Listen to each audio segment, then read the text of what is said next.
Hello procrastinators, Sam here, and today we have some pretty major news for most likely just hardcore Sonic fans. I can't imagine most people would really care about this, but this is something that I really care about and is super interesting. On the official Sonic channel page, they just had an update because it is an anniversary of this website, and they gave it a complete makeover. It looks super cool. I have made my own custom character. That is a thing you could do on this site.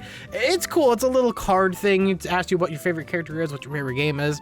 It's a fun little thing for the community. It kind of reminds me of the old Sonic Central days, that website. So it's cool that they're kind of doing something similar just to connect with the community again. It's pretty cool. And no, his gloves are not red. That is the blood of his enemies. But since this is the 20-year anniversary of this website, this is what we came to talk about: Sonic World history. Straight in the library from Sonic Unleashed.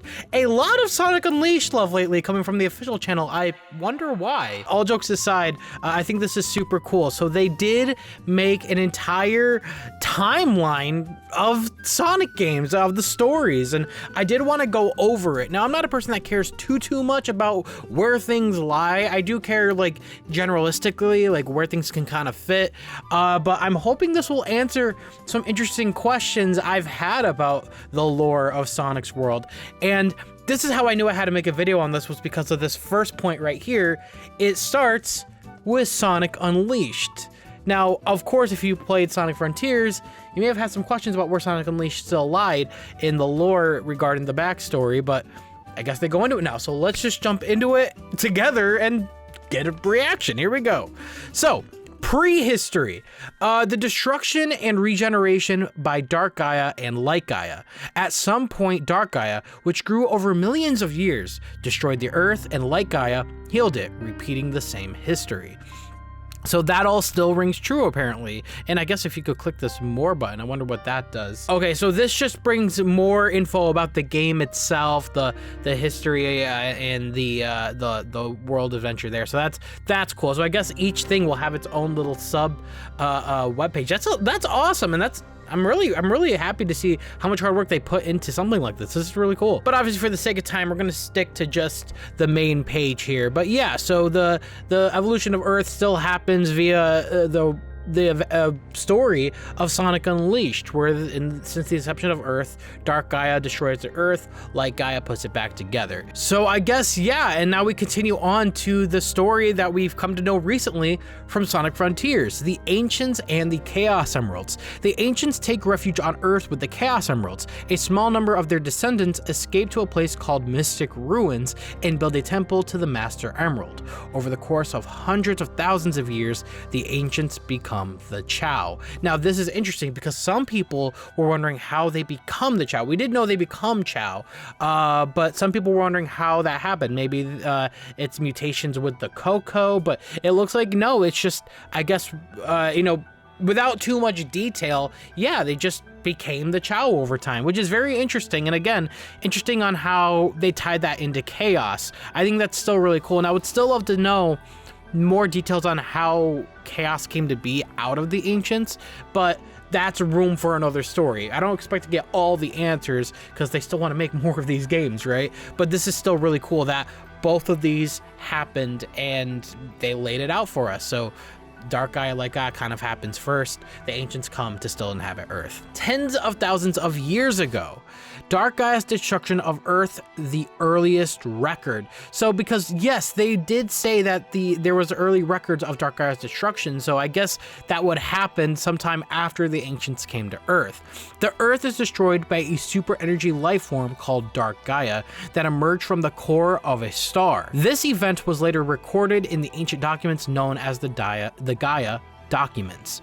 I do want to say, by the way, too, because I almost said Gaia manuscripts, this is a rough translation. I think via Google it automatically translates because all this is in Japanese, so there is going to be some incorrect phrasings or incorrect words. We're just going to get the general idea of what they mean to say. I'm sure it probably means Gaia manuscripts, but yes, the same still rings true. So yeah, the Earth was destroyed, there was documentation of it, and tens of thousands of years later, the ancients of the Babylonian bandits washed up on Earth. They are really including everything here.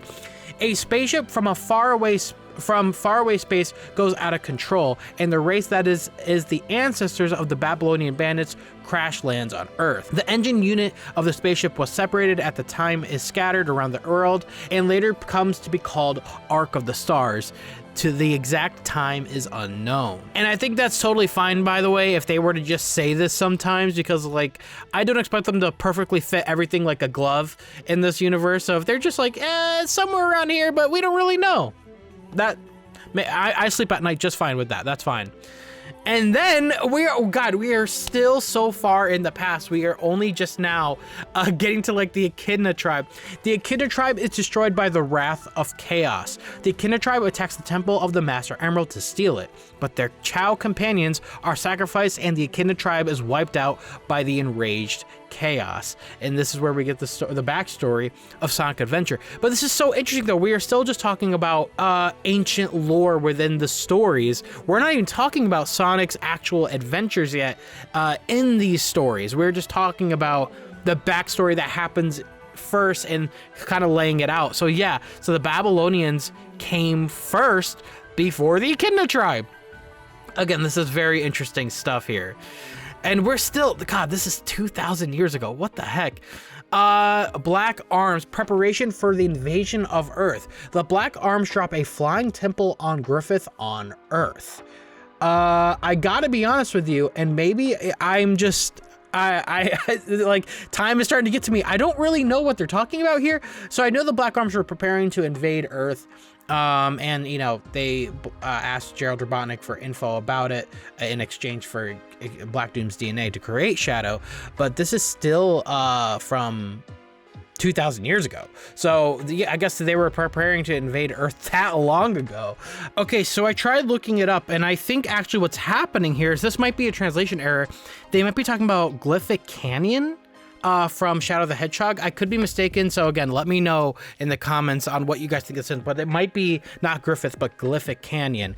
Either way, interesting stuff. Black Arms is in the timeline there, and then we get to Emerald being born. In an ancient civilization, combat robots called the Gizoids are created, one of which is later named Emerald. Again, I always forget just how old Emerald is, and the fact that he is from an ancient, advanced civilization. It is interesting. And now we get pretty much the timeline we know from the games. 50 years ago, Black Doom and the Dark Pact. Black Doom contracts Professor Gerald and offers up his own DNA in exchange for guidance on how to invade Earth. 50 years from now, Shadow is then created with that DNA. So yeah, so again, it all ties into, I guess, them wanting to invade Earth way back then. And yeah, this is just interesting that now we're just now, after all that lore, all those games, just now getting essentially to the timeline where we're going to start seeing Sonic come into play in a second here.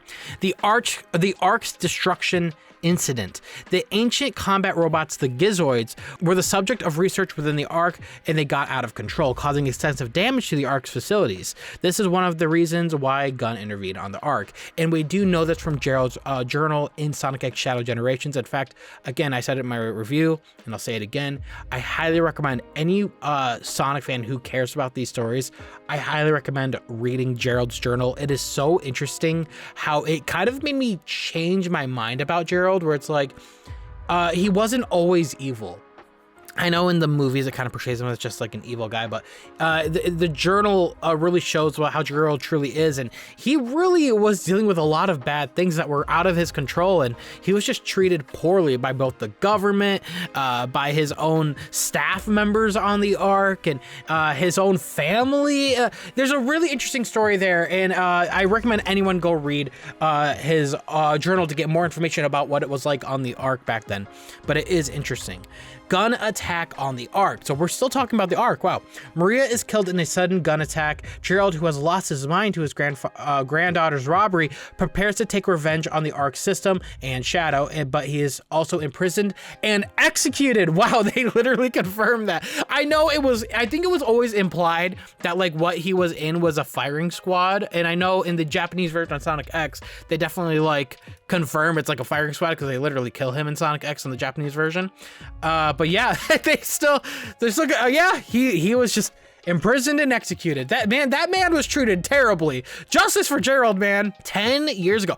Whoa, we're going to Sonic 06 territory. Okay, this is interesting. Sonic and, okay, so they call Elise in Japan, I think, Elise. So Elise altered history. Sonic and Elise go back in time and blow out the Solaris flames, which are the source of the tragedy. This means that Solaris's experiment never failed. The world is saved from crisis and the devastated future becomes a peaceful world. However, this series of events also never happened in history. Probably one of the only weird times in Sonic. I know there's a lot of game franchises who get a lot of like weird stories where things aren't canon, but this is one of those things where it's not that it's not canon, which I do like that they're not doing that, where it's like, oh, it's not canon. It's just that the story happened, but it undid itself, so it kind of didn't happen, kind of preventing like a time paradox. Very weird stuff, but I take this over just straight up not happening. But yeah, 10 years ago, they blew out the flames of disaster because I believe they went back in time and all that stuff. So it's very interesting. The Solaris experiment failed. Iblis is sealed. When King Soliana's Solaris experiment failed, he sacrifices his own life to prevent the flames of calamity from being awakened and destroying the world, sealing Iblis within his own daughter, Elise. So again, all that stuff we come to know from the games, very interesting stuff. That stuff technically happens before the events of Sonic the Hedgehog 1. Again, just very interesting stuff that they are laying this out. This is now canon. So we are just now entering the classic Sonic era. Dr. Eggman attacks South Island. Sonic defeats Dr. Eggman, who attacks South Island to steal the Chaos Emeralds and prevent him from taking over the world. Next, we got Sonic rescuing Amy, who was kidnapped by Metal Sonic. Amy, who had a fateful encounter with Sonic on Little Planet, became embroiled in Dr. Eggman's evil deeds and was kidnapped by Metal Sonic. Sonic defeated Metal Sonic and rescued Amy, thus thwarting Dr. Eggman's ambitions. Death Egg crashes into Angel Island. Sonic and Tails work together to defeat Dr. Eggman, who attacks West Side Island. The destroyed space fortress, the Death Egg, crashes into Angel Island. So this is all just the classic games here. So interesting that we are just laying this all out now. It is interesting here that they are doing the same thing Sonic Origins did, which I personally believe that Sonic CD happens before Sonic 2. So they essentially, yeah, it's the same here. Consistency is very important. I do like that they're still going with that. To recover the Master Emerald, prevent the Death Egg Fortress from reviving. Dr. Eggman tricks Knuckles into stealing the Master Emerald and plots to revive the crashed space fortress, the Death Egg. However, Sonic, Tails, and Knuckles work together to destroy the Death Egg, thwarting Dr. Eggman's ambitions of world domination. The Master Emerald is restored and Angel Island rises into the sky once again. And what did I tell you? What did I tell you guys? The elevator buttons did not lie. The elevator buttons did not lie. It is not Sonic 4 next. It is Sonic Mania. That was always like my headcanon. I knew they were kind of like assuming as much or alluding as much to like the elevator buttons in that one opening animation for Sonic Mania where they had Sonic 1, Sonic 2, Sonic CD, Sonic 3, and Knuckles, and then they had Sonic Mania above it. So it's like they just didn't even have Sonic 4 on there. So all jokes aside, the mysterious secret stone, Phantom Ruby. Dr. Eggman unearths a gem with mysterious powers called the Phantom Ruby, which sends Sonic, Tails, and Knuckles into various worlds. After being defeated by Sonic and his friends, the Phantom Ruby leaves Dr. Eggman's hands and disappears across time and space into modern Sonic's world, Sonic Forces. So, okay, this is interesting here because that was something that was always confusing, is because in Sonic Forces, they call Sonic classic Sonic from another dimension, but in Sonic Generations, they call classic Sonic from the past. Like, it's just a younger version of Sonic. So, yeah, okay, so this still rings true. So it disappears across time and space into modern Sonic's world. So I guess it really is just like time. So that's kind of my headcanon, is it's mainly just a time thing, not a separate universe type thing. So very interesting to see that, again, still ring true. The faithful battle over the Phantom Ruby. After saving the world with modern Sonic in Sonic Forces. Wow, okay, so I don't even know why I was questioning it. They literally talk about it here. Like, I don't know who worked on this. Maybe it was Chris from the lore team. I don't know. but they did an amazing job of really thinking this through and putting things where they belong. So after saving the world with modern Sonic and Sonic forces, Sonic returns to his original timeline. He chases after the flying Phantom Ruby and discovers Mighty and Ray, who have been captured. Sonic rescues them, but one of them is fake. Sonic saves his friends and defeats Dr. Eggman, who has once again obtained the Phantom Ruby, and world peace is once again secured. So this goes into Sonic Mania Plus, which is interesting that, yeah, it happens right after Sonic Forces because you see him come through the portal. So it's interesting again for them to lay that out. And now we get Sonic Superstars. Okay, so this really is like the Mania 2, if you will, but this happens right after the events of Sonic Mania Plus. Dr. Eggman invades the North Star Islands. Dr. Eggman and the bounty hunter Fang invade the North Star Islands. They overwork and drag Trip, who lives there, around. Sonic and his friends use the Chaos Emerald's new power, Emerald Power, to thwart Dr. Eggman and his men's evil deeds. So again, a little weird on the translation there, but yeah, they use the power of individual Chaos Emeralds to eventually stop them from invading the North Star Island. So very interesting. And now we get to the modern era, and that's where Sonic 4 happens. That is interesting. Okay. So I wonder how they talk about the Eggman Mark II. Let's go into this, because if you guys know Sonic 4 Episode 2, it kind of ends anticlimactically because like Little Planet is still captured, but anyways, let's go into it. A fierce battle with the resurrected Metal Sonic. Dr. Eggman completely revives Metal Sonic. He launches the Death Egg Mark II into the sky above Little Planet and sets out to conquer the world. However, Sonic once again defeats Metal Sonic in a fierce battle, destroying the Death Egg Mark II and dashing Dr. Eggman's ambitions. Okay, so they just straight up just say he did destroy the Death Egg Mark II. I guess that's okay. Sure, I buy it. I buy it because there's no way they're gonna make an episode 3 at this point. So let's just ignore the end cutscene where the Mark II is still around and just say it's destroyed. It's whatever, fine.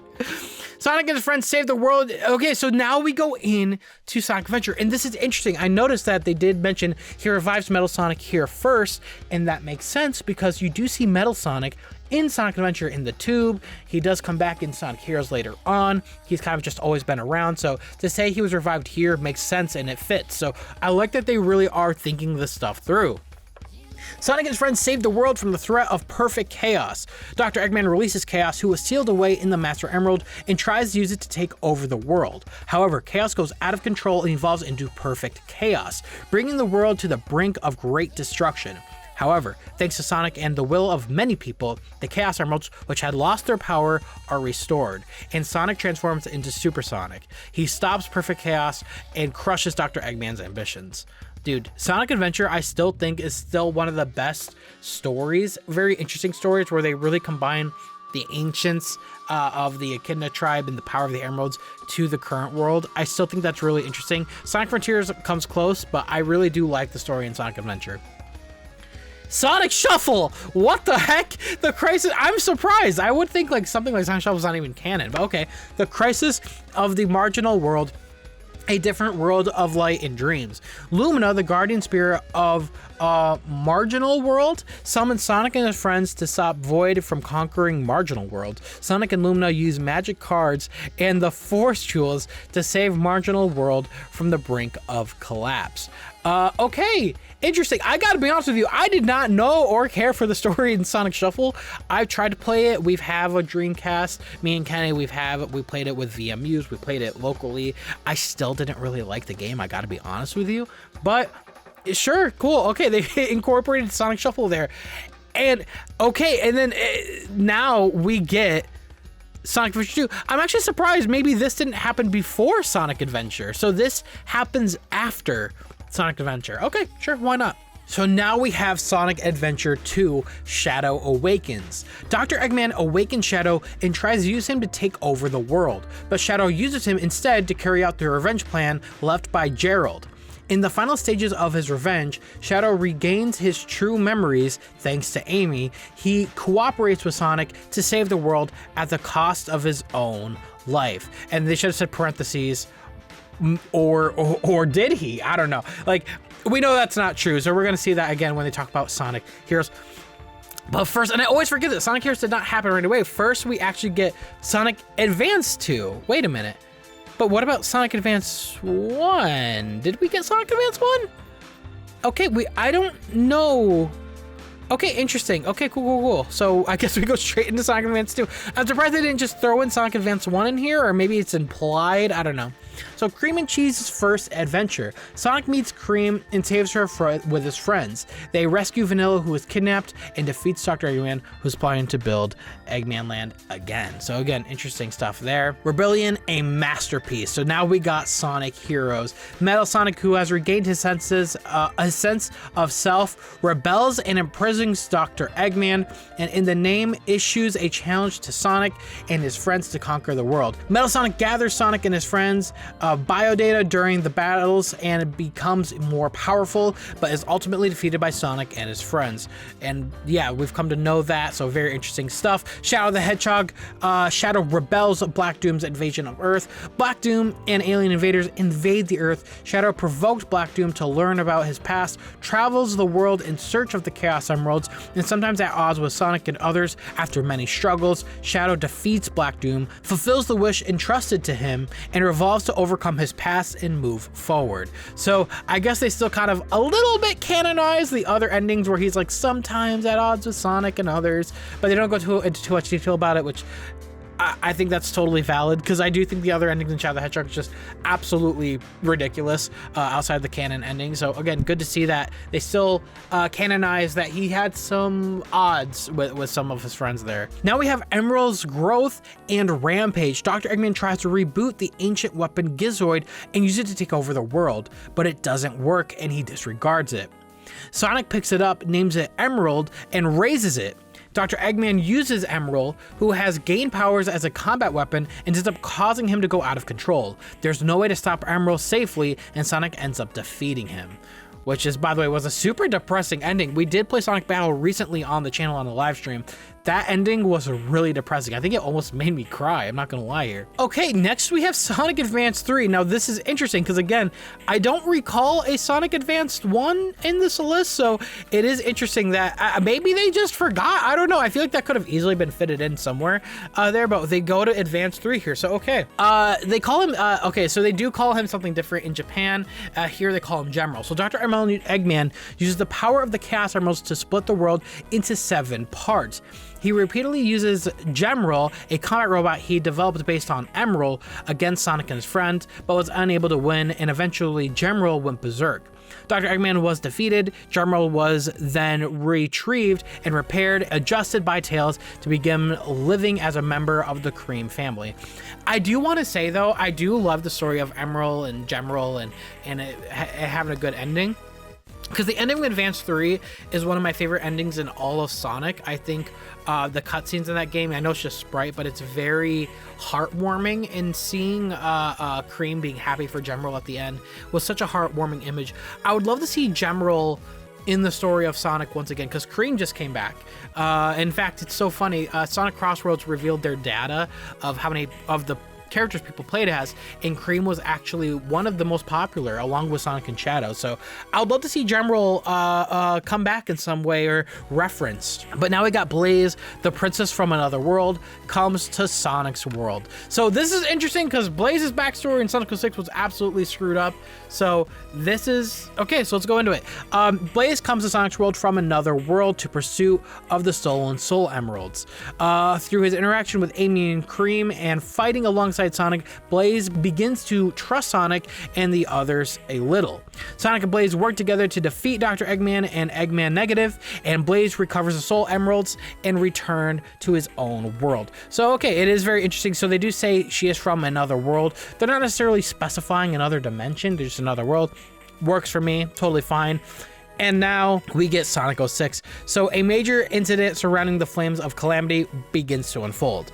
In order to obtain the Flames of Disaster, Dr. Eggman kidnapped Princess Elise, who was sealed away by Iblis, who I guess what it should say, who has Iblis sealed away within her. Sonic rushes to rescue her, and Silver, who travels back in time to defeat Sonic in order to save the future. Shadow, who is on a mission to Dr. Eggman's base, and the mysterious being Mephiles all become entangled in the major incident, each with their own intentions and destinies. So they didn't really give too much info because they already gave that info in the prehistory section, but sure enough, fair enough, totally interesting. I'm still surprised they're still able to incorporate Sonic's story in some way into the main canon, because for the longest time this game was not canon, and the story itself, I can't believe they found a way to still make it work. That game did a number to the story and the lore of certain characters. Next, we have the battle against the Babylonian bandits in the fastest race in the world. Dr. Eggman is hosting the Extreme Gear World's Fastest Competition. Sonic and his friends compete in a heated race against the Babylonian bandits for the prize, the Chaos Emeralds. However, the race is a trap set by Dr. Eggman to steal the treasures of the Babylonian temples. Sonic and Tails get lost in Blaze's world. Sonic and Tails are caught in a storm and washed up in Blaze's world. They are rescued by a Marine, a self-proclaimed adventurer, and while investigating the islands, they are reunited with Blaze. However, before they can enjoy their reunion, they are caught up in a national treasure, the jeweled staff, being stolen right before their eyes, and they end up chasing pirates with Blaze. Sonic's friends defeat Dr. Eggman and Eggman Negative, who are controlling the pirates and retrieving the jewel staff. So now we get to Sonic Riders 2 Zero Gravity, the Rampage of Sky Ruins Babylon Garden. Jet's ancestors were capable of warp travel through gravity conversion. That spaceship was the modern Babylon Garden, and the Arc of the Stars was its engine unit. When all 5 Arc of the Stars gathered in the Babylon Garden floating of the sky, the output went out of control, and the Babylon Garden was on the verge of turning into a black hole. Sonic, Jet, and the others were able to avert the worst case scenario. So again, it is interesting that they're able to tie into the ancients of their ship crashing and all that stuff. So it is interesting. And now we get Dark Gaia is forcibly awakened by Dr. Eggman. In order to realize his ambitions, Dr. Eggman took the power of Supersonic, split the planet into 7, and forcibly awakened Dark Gaia. Sonic, along with the amnesiac ship, traveled to the Gaia temples to restore the power of the Chaos Emeralds and the world, regaining his powers and defeating Dark Gaia. So this is interesting that I've only just now realized while reading this is, yeah, Dr. Eggman, of course, awakens Dark Gaia by splitting the world into 7 parts, but he technically did this before in Sonic Advance 3. Dr. Eggman used the power of the Chaos Emeralds to split the world into 7 parts. I'm surprised he didn't awaken Dark Gaia then, but okay, fair is fair. So very interesting that he did that twice already. Friendship with the alien wisp. So Dr. Eggman takes over the planet where the wisps live and builds Egg Planet Park. I guess that's what they call it in Japan. He plans to steal the powerful energy of the alien wisps who live there and activate a terrible weapon. Sonic and his friends cooperate with the wisps, even though they can't communicate with each other and thwart Dr. Eggman's missions. So very interesting. And now we go into not just Sonic Generations, Sonic X Shadow Generations. It's always hard for me to remember, like, Sonic, like Shadow Generations, you know, even though it incorporates some of the most recent levels like Chaos Island, did not happen. It happened, didn't happen recently. It happened back during Sonic Generations. So, 2 Sonics, past and future. After his defeat at Egg Planet Park, Dr. Eggman finds the Time Eater who can manipulate time and space. He uses his power to summon its past self and begins a plan to rewrite the timeline. Sonic is sucked into a Time Eater who suddenly appears and wakes up in the world of pure white. He meets a smaller version of himself there, and together they work together to restore the world and his friends, whose life force and color had been sucked out, and defeat the 2 Dr. Eggman and the Time Eater. All well, I assume, yeah, shadows going on here. So, a fleeting moment of darkness and light is resurrected. Taking advantage of the time-space anomaly caused by the Time Eater, Black Doom is resurrected. When he reunites with Shadow in the white space, he provokes him and encourages him to awaken his powers. Meanwhile, Maria and Gerald, who were supposed to have died long ago, are also resurrected.